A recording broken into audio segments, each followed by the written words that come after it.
today, our webinar is a collaborative effort based on a SARE grant that was received between Masoud Hashemi at UMass, Heather Darby at UVM, and of course Rick Kersbergen at UMaine. And they are looking at, they're doing research on a variety of different grazing season extension, alternative forages, and there's going to be some really interesting data coming down the pipeline for that soon too. And the administrative support today is also being provided by the New England Grazing Network and the Livestock Institute of Southern New England, which is a member of this newly created New England Grazing Network. So without further ado, and to give Rick the most time possible, I'm going to pass it over to him. A lot of our New England attendees probably already know Rick. He doesn't need much of an introduction, but we do have a few people with us from Virginia and the Midwest that I saw today. So Rick has been with UMaine for quite a while now. He has a very wide expertise in everything from, dairy on pasture and organic to soil health, alternative forages, animal forage ration balancing, and I'm really excited and grateful to have him as our speaker today. So I am going to now turn off myself and I am going to pass the ball over to Rick. Thanks, Dan. I'm going to hopefully get my screen up. And how's that? Does that look all right for everybody? Looks good. All right. So again, I'm Richard Kersbergen and I work for University of Maine Cooperative Extension. And I'm going to talk about improving pastures with no-till methods. And probably almost everyone thinks I'm going to pull up some no-till drills right away, but I'm not going to start that way. But I also want to make sure that people have my contact information. And I'm partially retired now, so it's hard to get me on the phone, much easier to get me by email. So if you have questions that don't get answered today or want to follow up on anything, please don't hesitate to contact me at that email address, which is richard.kersbergen@maine.edu. So let's see if we can advance the slides here. So, when I'm talking about pasture improvement or pasture renovation or trying to figure out a problem on a farm, I'm always asking the producer, what are the questions you're trying to answer? What are your goals? What are you trying to make this field look like? How do you manage your fields? What kind of animals do you have? What are your future plans? What equipment do you have?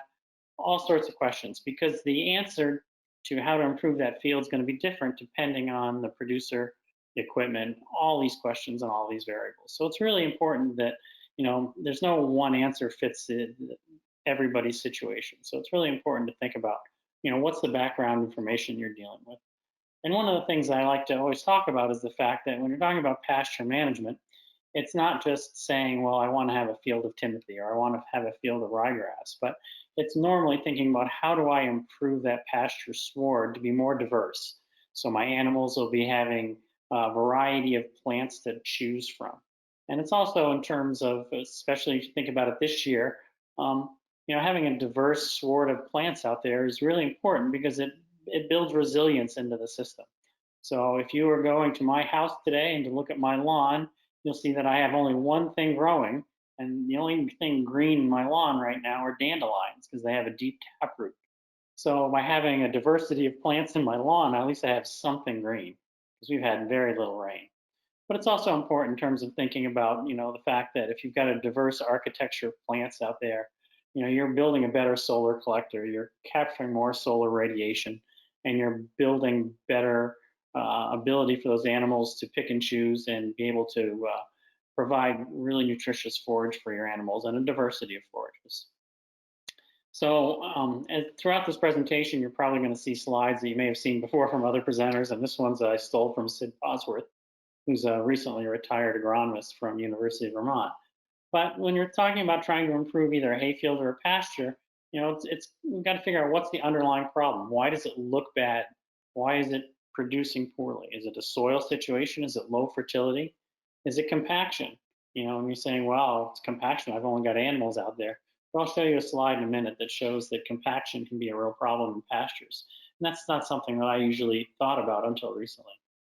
And then what about grazing? How are you managing that grazing? Are they undergrazing? Are they not grazing well enough? Are they giving too much pasture in each allocation, not enough?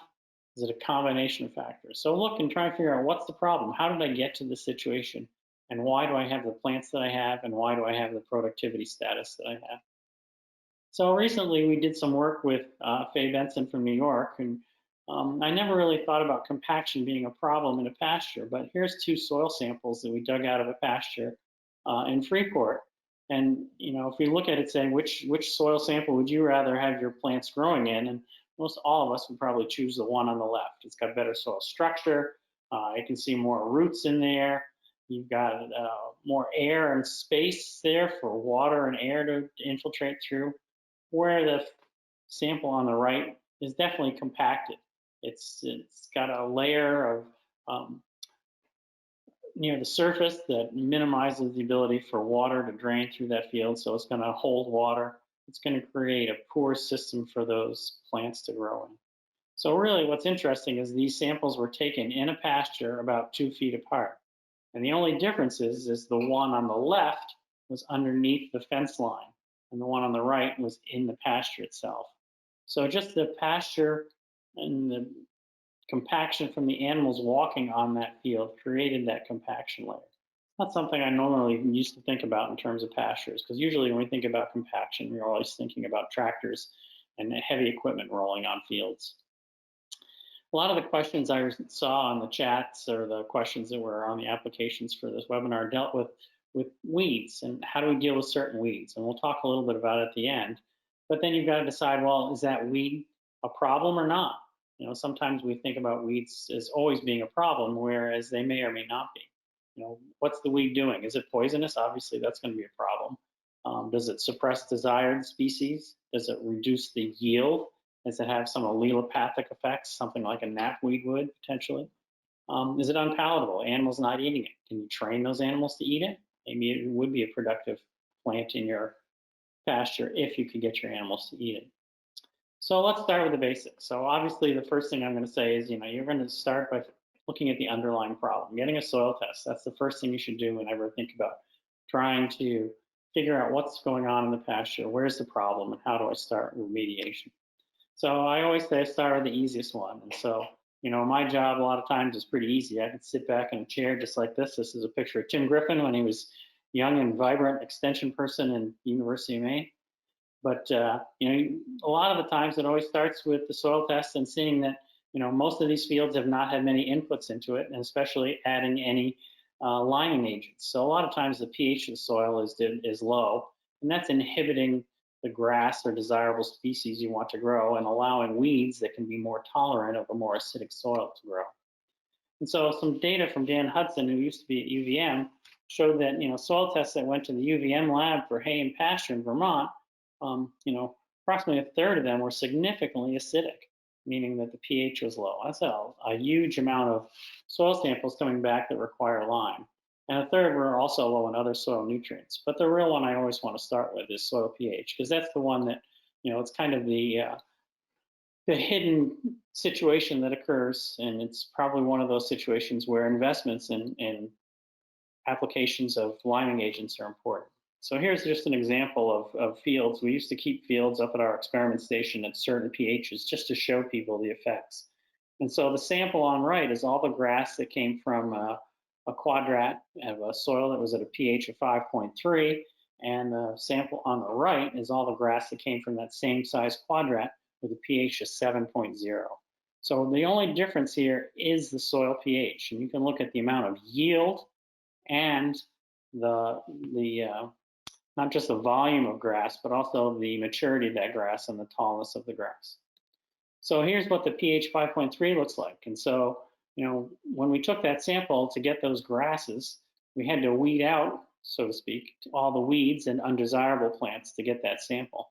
So obviously with a pH of 5.3 versus a pH of 7.0, big difference in both yield and quality of the grasses. So, if this is the pasture or hay field you want to try and renovate, your first step is we need to change that soil pH. And, everybody says, well, what's the best time to apply that lime? And I say as soon as possible. So lime, calcium carbonate is the usual liming agent. There are other liming products out there, wood ashes, a variety of other things you can use as well. But you've got to realize that lime is an investment. So getting that on, getting that soil to slowly change pH is critical to getting started in pasture renovation and pasture improvement. And so there were questions about how to find or get lime applied to your fields. There are commercial applicators in Maine. So if you need help finding somebody, I'm sure there are applicators in other states as well that do that for you. Or you can buy lime in bulk and try and spread it yourself. But I find that applying with a commercial applicator is probably the easiest and quickest way to do it. But realize that when you apply a liming agent to the soil, especially if you're going to do it in a no-till system, surface applying that lime does not automatically change that soil pH. It takes some time. So if you look at this slide, you can see that the lime was applied 0, 2 tons, or 4 tons per acre applied in 1986. So this is a relatively old study, but it's still pretty useful. You can see that it took several years before that soil pH change. And so it took 3 years for the 2 tons per acre to get up to a pH of about 6.3. And it took almost 4 years to get up to that pH of 7.0 with the 4 tons per acre. So when you're surface applying lime, it takes time for that change to occur. So realize that putting lime on and trying to see results the next year may or may not be as fruitful as you had hoped, but it's still an important investment you need to make in the future of the productivity of that field.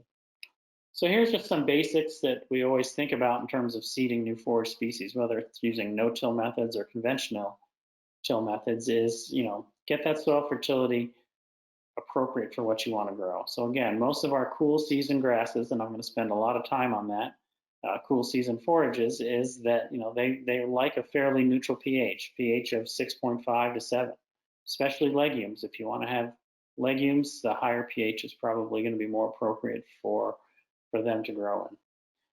Also, if you're going to be putting seed in the ground, whether you're going to be frost seeding, whether you're going to be just broadcasting, if you're going to be drilling, think about the time of year when that species is going to grow the most vigorously. So you need to think about cool season forages. They like to grow when it's cool and moist. So traditionally that is early spring or late summer.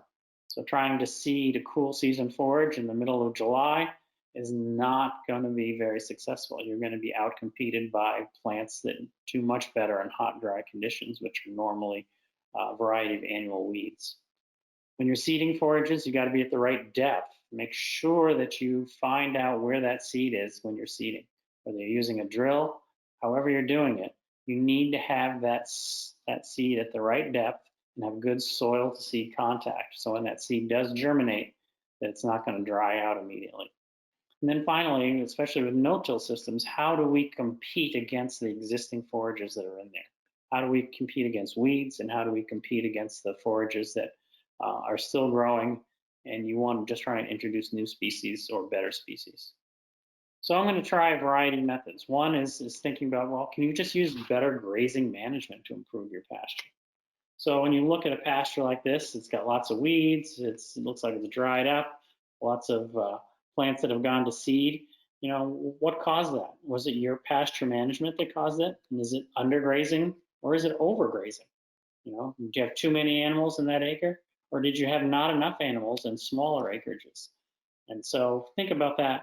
And here's an old slide from 1986 that talks about what this is called the cycle of poverty in a grazing. I love this slide because it really gets back to how grazing management can really affect what your pastures look like. So whether it's either overgrazing or undergrazing, like that previous slide, what happens is that on both of those situations, you have selective grazing. You're going to get plants that are going to seed that are not desirable, and you're going to get species degradation. And weeds are going to start to infiltrate. You're going to have reduced animal products because the animals are not getting the nutrients they need from the forages that are out there, and potentially decreased stocking rate over time. And it's a continuous cycle that just causes that field to go downhill. Whereas if you think about trying to manage that grazing, so you make sure you have the optimum stocking rate, so you get non-selective grazing, meaning the animals are going to consume more of the forage, the desirable and maybe the undesirable. They're going to kind of force their hand, in a sense, to get better utilization. By that, you tend to see species that are more desirable have an equal competitive nature against the undesirable species. Potentially you get a higher stocking rate and better quality feed coming over those pastures. over time, and potentially more animals and better pasture utilization. So here's just one system I look at. Here's a situation where we use sheep to take that pasture on the left, which is kind of weedy. You can see dandelion heads. It's pretty mature. But we put a huge amount of sheep in a small area for 2 days. And basically we force their hand. We force them to eat that all the way down. And so in this situation, we're trying to allow sunlight to hit the ground, potentially allow some legumes that would have been dormant in the soil to potentially germinate because they're being exposed to sunlight, and also try and put all the plants on equal footing in terms of competition. Now you have to be careful. You're not going to want to do this with highly productive animals. You're going to use animals that are potentially in a situation where they're at maintenance or they're not have a high nutrient demand. So it's not going to be used, in every situation. You're not going to use highly productive dairy cows in this type of situation because you don't want to impact their nutrient status when they're milking. But if you've got some animals at maintenance, like ewes in the summer that are, not bred or getting just done lactating and you've just weaned their lambs, it'd be a good time to do that. But it's a good way to try and put all the plants on an even keel without having to mechanically harvest that feed to get it off.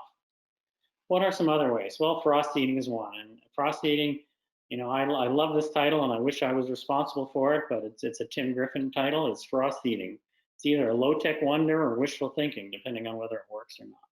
And what you're trying to do is you're trying to put seed out there at a time of year when the ground is freezing and thawing, and allowing that seed hopefully to hit soil and to potentially get into the soil through freezing and thawing. You need sufficient moisture. Again, you need to make sure the fertility is good, and you want to have limited competition, meaning that seed has to land on bare soil. If it's landing on thatch, it's not going to work.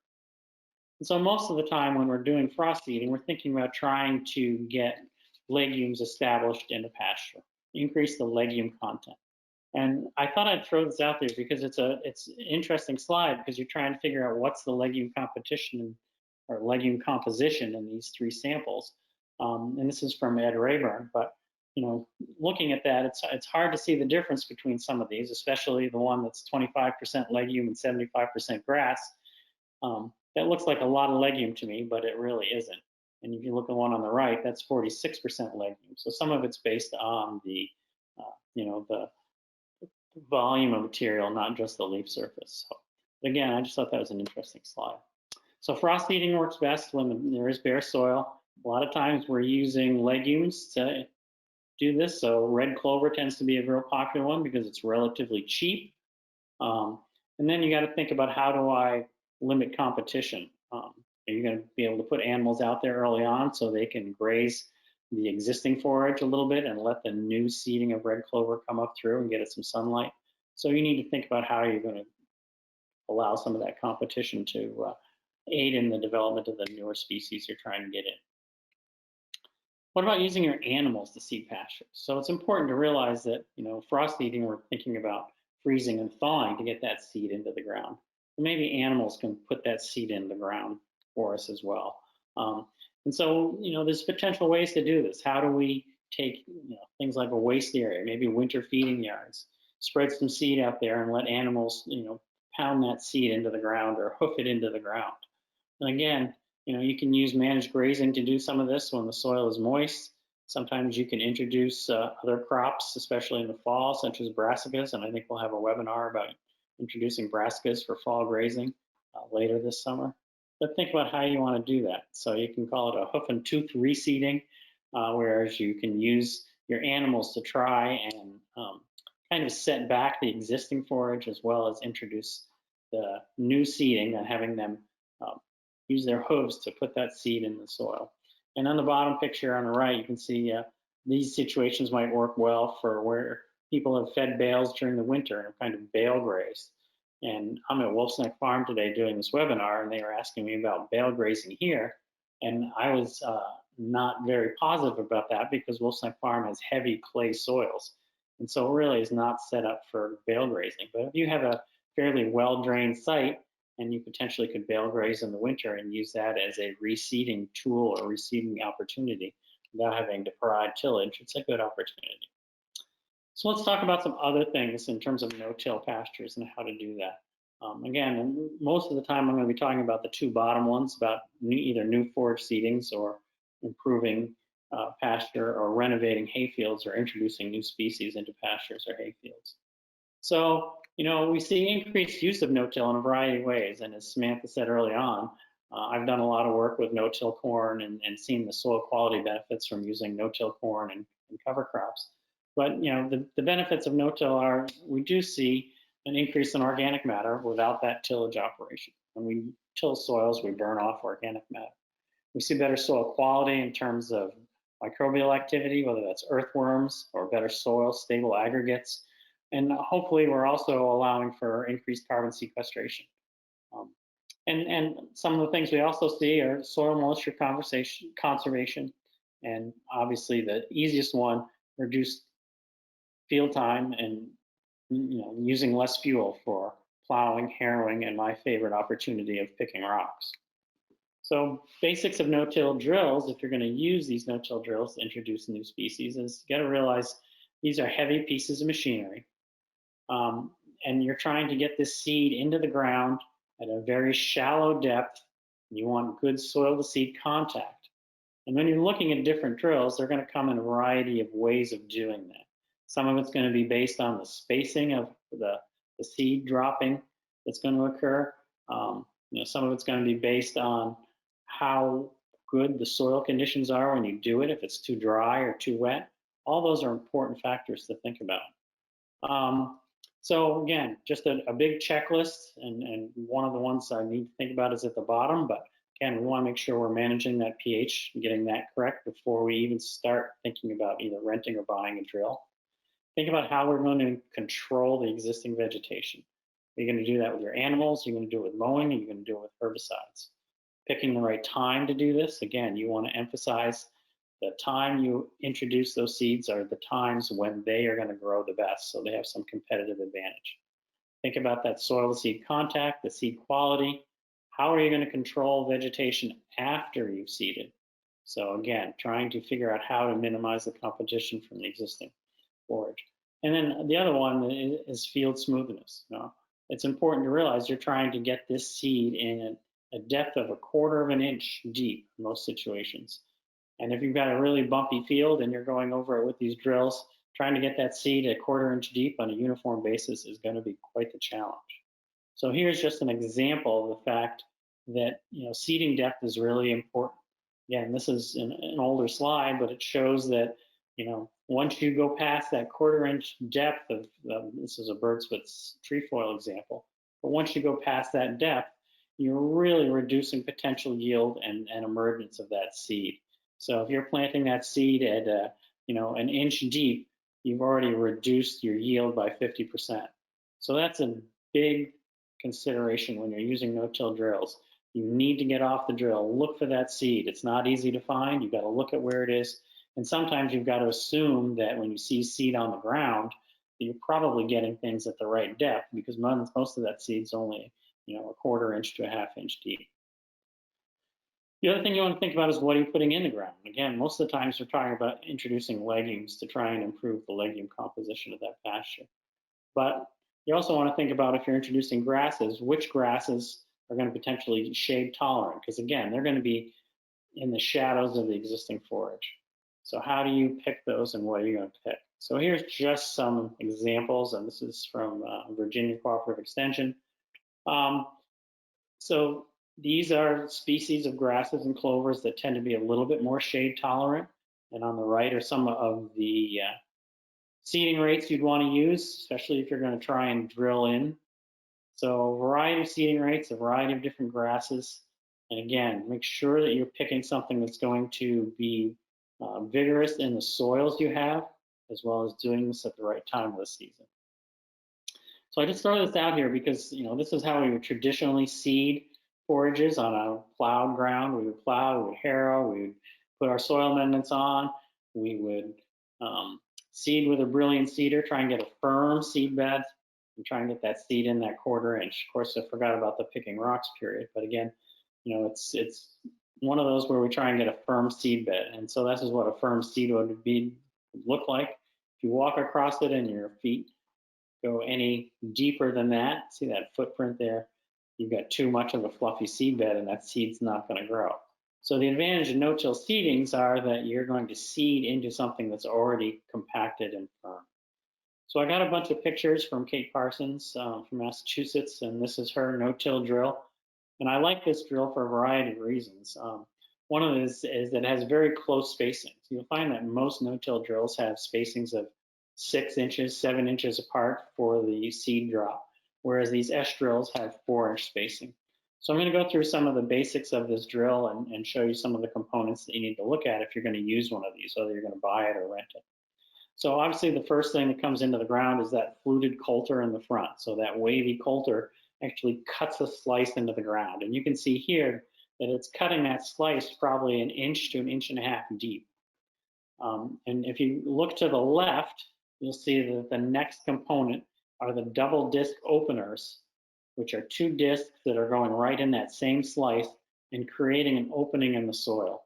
And those double disc openers are the real workhorse of this because they are creating that little bit of seed soil contact. They're going to create that opening for that seed to drop in. So this is kind of looking at it from the front. You've got the fluted coulters in the front, and then you can see the double disc openers behind that. What's really important to think about is, how do you get the right seeding rate? And so there's all sorts of gears, all sorts of ways to manage the seeding rate. And also in certain grain drills or certain no-till seeders, they're going to be large seed boxes and small seed boxes. And both of them may have adjustments in terms of how to get the right amount of seed dropped. So it's important to calibrate those seeders to make sure you're putting the right amount of seed on, as well as where you're putting that seed in the ground. So you want to follow the directions for calibration. There may be a chart, it's in the seed box, probably tells you how to set things for certain type seeds, but I still like jacking up a tire and turning that and collecting some seed to make sure I know exactly how much seed I'm putting out there. So it's really important to make sure you follow that and make sure that the settings you're at are appropriate.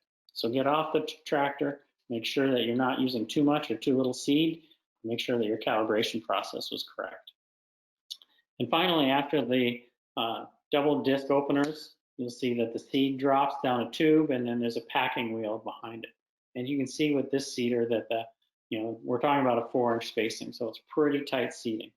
So a nice firm seed bed with that packing wheel. And again, you can see there's adjustments for how much tension is on those packing wheels. And you can adjust that for the types of soil conditions you have. And this is what you're looking at. You're looking at a nice firm seed bed in the center where that packing wheel is pressed down, and hopefully that seed is only 1/4 to 1/2 inch deep. So getting off, looking, and checking is important. Here's another type of drill that a lot of farmers have tried in Maine, some with success and some without, and this is an Atchison drill. It's a little bit different in that it has a coulter in the front. It's just a single disc, and it's followed by a shoe that creates an opening with the seed dropping in, and there's no real packing wheel, just the action of the shoe. The reason I like these drills is that the seed delivery system is a sponge type system. And so with the other no-till drills, if you were seeding both a clover and a grass, or a grain and a clover, a mixture of seeds, you find that as you're bouncing along the field that those seeds tend to separate, and you may have a lot more grass coming out versus clover, or more clover coming out versus grass, depending on how those seeds kind of fall out during the process of seeding. Whereas the sponge applicator, the seed delivery for different size seeds is much more uniform. And so it works really well. The one drawback is that mice really like those sponges, so I suggest taking them out every winter, otherwise you're not going to have much of a seeder. So that's the shoe that you would follow through with. It's really important to suppress the sod. It's just whether you're going to do that with a herbicide or some other method, it's important to do that. Just some yield differences that show that with sod suppression, you get much higher % stand. You can do that with animals. You can do that with frequent mowing. You can do it with herbicides, a variety of ways, but realize you've got to try and find a way to get that competition. So here's just some pictures. We tried trying to seed some winter grains into an existing sod in the fall. We did one side with tillage. You can see that on the right. The other side we did by bush hogging and scalping the field and no-till drilling. And you can see that the scalped with no-till drill, you can see those winter grains coming through, but they are really competing against the existing sod. A lot of times after an annual crop, it helps to no-till. Here's just some slides of alfalfa established in the fall after corn silage harvest. Another technique being used is to grow a winter grain, take that winter grain off and come through and no-till drill your perennial sod into that winter grain. Tom Kilser's done some work with this in New York and been very successful, again, in terms of drilling into the stubble left over from the winter grain. And again, you don't want this type of situation where you're going through with your no-till drill, seeding way too deep, creating too much soil disturbance. Again, these are heavy pieces of machinery. You've got to make sure that you're still putting that seed a 1/4 inch deep so we can have some failures depending on what's going on. And then weeds, how do we deal with those weeds? How do we deal with the problems they're creating? How do we get them to not compete our desirable forages? So there's a whole webinar we could do just on weeds. But this is an old survey from 10 years ago. What are the most weeds? And the one comment we got in the questions was how to control smooth bed straw, and we can probably spend to that. And spotted knapweed seems to be the up-and-coming weed in Maine. So those two invasive weeds. And again, most of those are related to management, whether that's soil fertility, soil pH management, and how that field has been managed for hay or pasture in the past. So again, when you're dealing with weeds, how to deal with it. Are you organic? Are you conventional? Do you want to use herbicides? Spotted knapweed is a problem. It creates an allelopathic effect, inhibiting the growth of desirable plants around it. Produces a lot of seed. It's a short-lived perennial or a biennial, so you need to think about how do I control those weeds. And then bed straw. And again, if you're using herbicides, make sure you read and use the label correctly. If you're using an aminopyrrolid herbicide, realize you've got a lot of warnings on there about where the hay that comes off of that goes. Where does the manure go from the animals that consume it? I can look like a genius when I walked on this farm and somebody asked, why are all these tomatoes dead? And I asked them where they got the mulch for their hay. It was from a field that had been sprayed with an aminopyrrolid herbicide. And so that carryover goes right to that garden. Weed wicks are also available for trying to control weeds with limited herbicide use. So lots of different options out there, and I'd be glad to talk to people individually if they have specific questions about certain weeds and how to deal with it. But Sam, I think I've used up more than my time, so I am going to open it up for some questions, and I kind of raced through that, but hopefully I answered a few during that talk, and maybe there'll be some more. Great, thank you, Rick. You're doing great on time, and we have a couple of minutes here for questions. So what I am going to do right now is first I am going to try to unmute everybody. Okay, so now you should all have control to unmute yourself if you want to ask a question. So far, let me pull back up my question box. There was a question about perennial rye. I have heard that perennial rye is a great grass for the cooler Northeast. Could you comment on that? Sure. So we've done a lot of work with perennial rye. It's a desirable plant, and obviously when you go to Netherlands or European countries that do a lot of grazing, a lot of those fields are 100% perennial rye. So it is a great grass. The issue we have had in the past is winter survival, and we've done a lot of work. Sid Bosworth and a variety of us had some trials in Vermont and Maine and New Hampshire and Pennsylvania, and obviously our stands in Vermont and in Maine were on different soils, but both of us had issues with longevity of those stands. I like to add it in. It's very competitive early on in the first few years, provides high quality forage, but just realize that it does not seem to persist in our climate. Great, thank you. And then there were, I'll just address, there's several comments requesting the weed chart after the talk or a copy of the slides. And so I can, Rick, I have your slides, and if it's okay with you, I can post those. Also, for anyone that came in late, there will be a recording of Rick's presentation posted probably by the end of next week, and you'll get the link to that in the registration follow-up email. I don't have no other questions have come in yet. Does anybody else have a question that you want to submit in the question box? I don't have any problem with sharing those slides. Great. I will, we can put those on the website as well. Okay, here's another question. Oh, several came in. All right. I have lots of pokeweed. What's the best way to get rid of them? What weed is it? Pokeweed. Boy, that's one that, unfortunately, well, maybe fortunately, we don't seem to have much in Maine. I assume pokeweed is a broadleaf weed? It is. Yeah, so. And they get pretty big. Okay.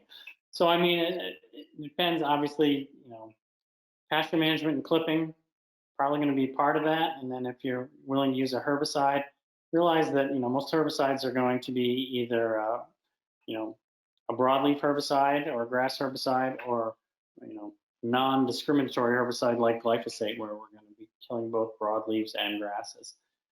So if you're doing broadleaf herbicide, then that would be an option for you, but you also want to think about, what are the grazing and harvest restrictions after you use that broadleaf herbicide. And by using that broadleaf herbicide, you're also going to eliminate a lot of the desirable broadleaves, like the clovers, alfalfas, and other legumes that potentially are in there. Great. Yeah, and I will and I'll just add, yeah, pokeweed, it's really a pain in the butt because it is a native plant, and even around me, some people plant them as ornamentals, and it drives me nuts. So I've had some luck on a much smaller scale having to hand pull them, because once they get really big, their root systems are just phenomenal. Okay, a bunch more questions coming in. So here's a comment. A good reminder about frost seeding is frost seeding typically takes place during maple season, freezing, thawing temperatures. That's a good point.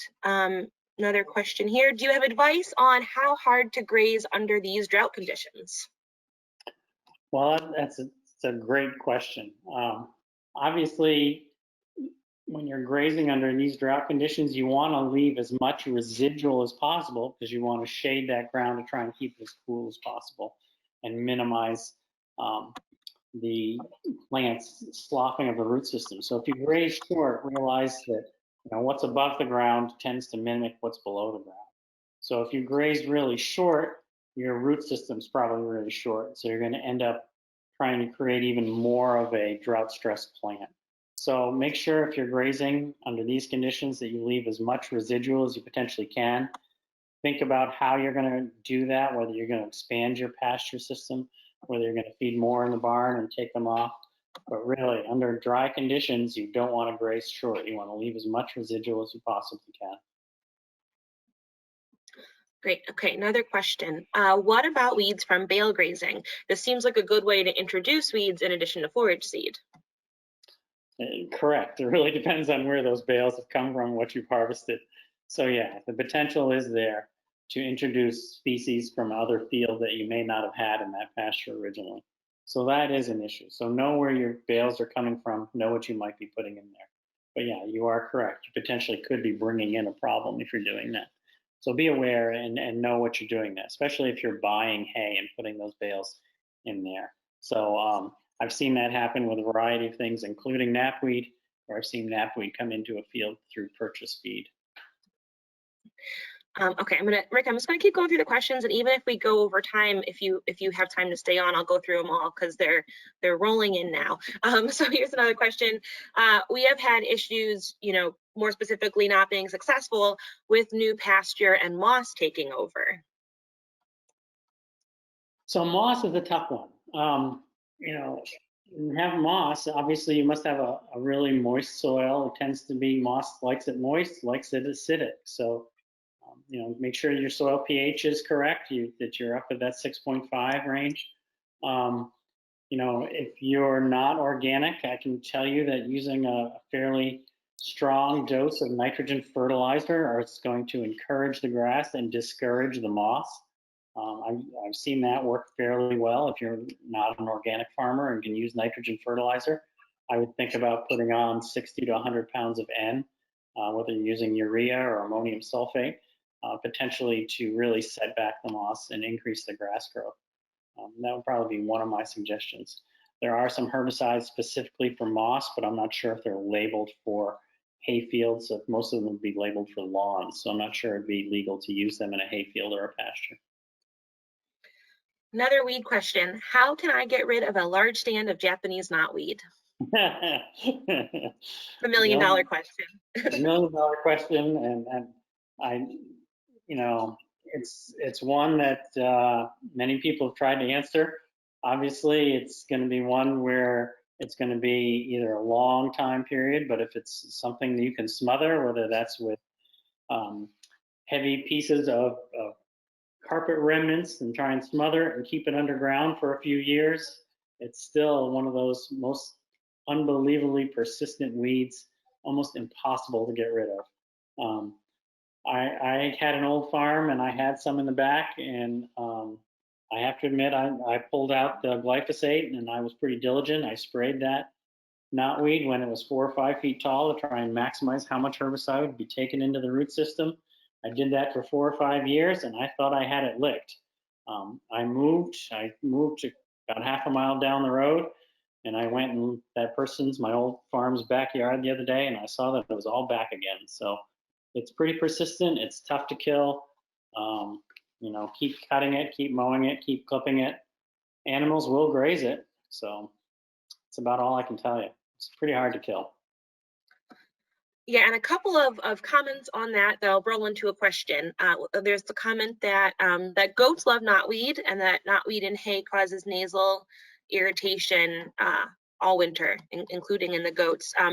Also commented that let's see, goats and sheep will eat pokeweed. I would be interested to know how much it grows back, because I found that if you don't get the whole root system out, that's one of those things that just grows back with a fervor. But then that rolls into a question, which is, I'm raising goats and sheep, first year on pasture here. I would like to know the value of weeds, proteins, etc. Where could I find that information? So Kathy Voth from Colorado has done a lot of research on the nutrient value of certain weeds.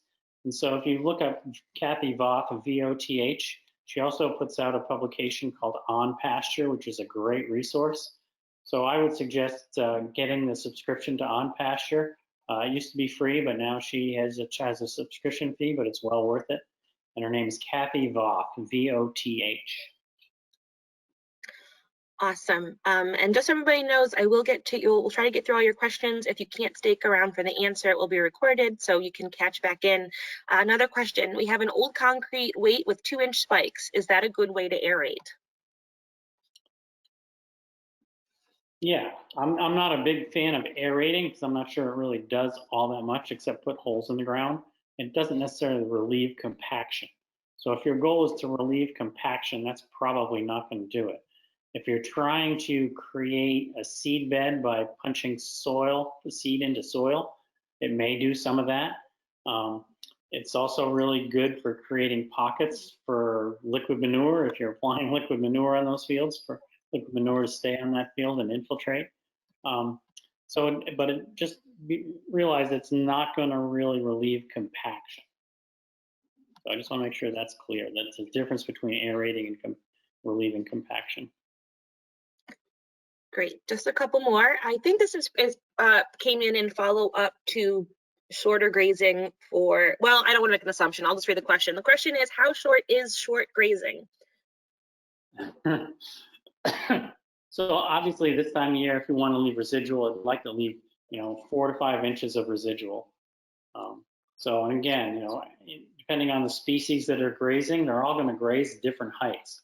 So whether you're grazing sheep, dairy cows, horses, all of them graze at different heights. And so it's really hard to say what's the best residual. But I'm going to stick with the dairy cow synopsis and say that if you can leave 4 to 5 inches of residual in a dairy cow situation would be ideal. Great. in tandem to that, is clipping pasture after grazing a good practice?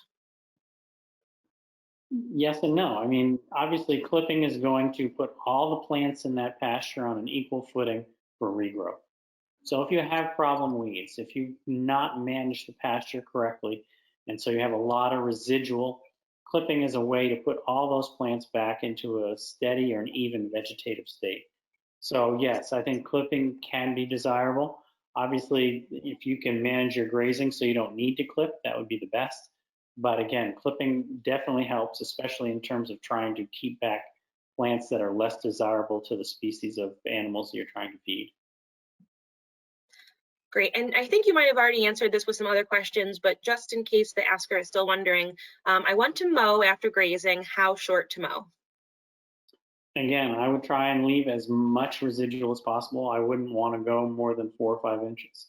Having said that, if you want to set that pasture back for a no-till seeding, then you want to really scalp that because you want to have that young seedling have a chance of getting sunlight and have some competition ability against the existing forage. So if you're mowing to put in a new no-till seeding, you want to mow really, really short. And if you are just clipping to put everything on an equal basis and clip out the weeds and the seed heads, then you want to leave some residual material. Great. And last question for you, Rick. I've been seeing an increase in sweet vernal grass. Perhaps this is because it isn't grazed hard enough early in the season. Sweet vernal grass is another one of those we see that really starts to predominate in a field that has low pH soils. So it's really critical to get a soil test and increase that soil pH. And I too have seen a huge increase in sweet vernal grass in the past 3 or 4 years. And it's not a desirable grass in the sense that it doesn't yield much. It's seeding, going to seed really early, not very productive. It dries up really quick. I mean, all the fields around here that haven't been mowed that have sweet vernal grass in them are completely brown right now. So again, I would start again with that soil test and make sure the soil pH is correct in your field and improving the fertility, adding some nutrients, whether that's manure or fertilizer. Awesome. Rick, thank you so much. That was our last question. We really appreciate you presenting today. Thank you to everyone that has been here. And as I mentioned, this will be made available, and you'll get a link in the registration follow-up email where you can find the recording. And we will also work on posting Rick's slides as well. So with that, I'm going to go ahead and end the webinar. And again, thanks so much, everybody. And I hope you have a great weekend.